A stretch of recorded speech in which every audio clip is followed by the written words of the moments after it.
When you stop being easy to control, you start being liked. Not every form of dislike stems from your mistakes. Some dislike arises simply because the old order has been disrupted. When you step out of the familiar role you once played in someone else's life, the role of the always accommodating one, the one who quietly takes on the hard parts, the one who stays silent to keep the peace, discomfort appears. Not because you've hurt them, but because you are no longer as easy to manage as before.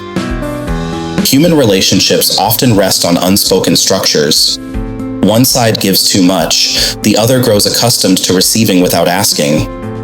One side adjusts themselves to avoid conflict, while the other gradually comes to see that adjustment as a given. When you are gentle, compliant, and willing to take the loss to prevent friction, you are praised as kind, sweet, considerate. But sometimes, that affection isn't truly for the whole of who you are, it's for the convenience you provide. Everything begins to shift the moment you set boundaries, not through fierce confrontation, but simply by clearly stating what you can and cannot do. The first time you refuse an unreasonable request, the first time you refuse to stay silent in the face of something that hurts you, the other person's gaze often changes. It's not always anger. More often, it's a mixture of confusion and unease. They are not used to you having your own voice. They are even less accustomed to you no longer automatically stepping aside. A quiet paradox runs through many relationships. When you give too much, it slowly turns into an obligation. When you stop giving, it is suddenly labeled as selfishness. People grow used to receiving without permission, so when you hold something back for yourself, they feel robbed. But what they are losing is not your affection. It's the right to decide for you, a small but deeply familiar form of power. That said, not every distance comes from manipulation or exploitation. Sometimes you change before you've had the chance to explain. Sometimes boundaries are built through silence rather than conversation. Growing up doesn't mean becoming cold or closed off. It simply means you stop abandoning yourself in exchange for a relationship that is only called peaceful. This truth is especially clear in love.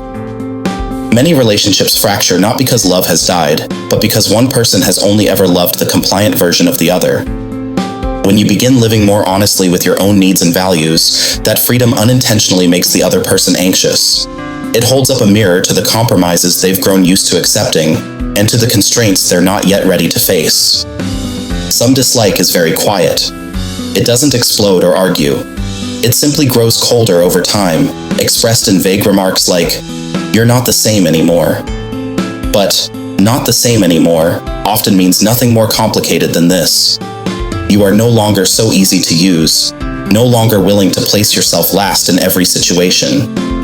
One day you will realize, not every relationship is worth preserving at all costs. Some people only stay when you are weak. Some people only feel comfortable when you have few boundaries. When you step out of that old role, their departure isn't necessarily betrayal. It's simply the truth being revealed, gently but unmistakably.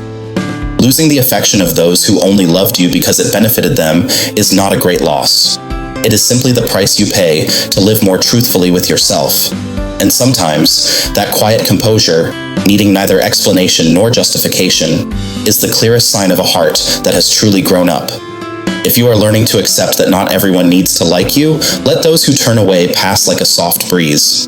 In the end, what matters is not being loved by everyone, but no longer having to sacrifice yourself to be loved.